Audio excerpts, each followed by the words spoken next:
Welcome to the Slop Farm. Enjoy the video. You need an account to buy Apple shares.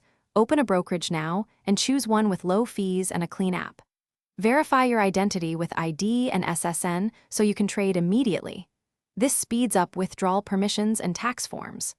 Once done, link your bank and transfer enough funds to cover the purchase plus fees. Make sure the cash settles before you place an order, because unsettled funds can block trades and create delays. Now you choose how to buy Apple. Pick either whole shares or a dollar amount using fractional shares. This controls exposure. Select an order type, market for immediate fill, limit to control price, and set your limit near current ask. This prevents surprises.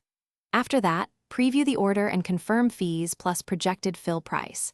If execution is critical, use limit orders and consider timing around market open for better spreads and liquidity. After purchase, manage the position.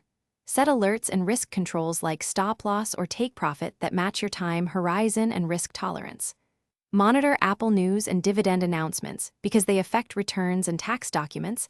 Expect a Form 1099 for taxable accounts.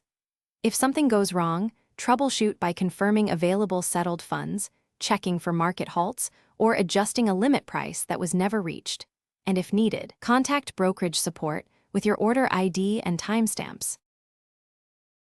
Thanks for watching. Consider subscribing if we helped you today.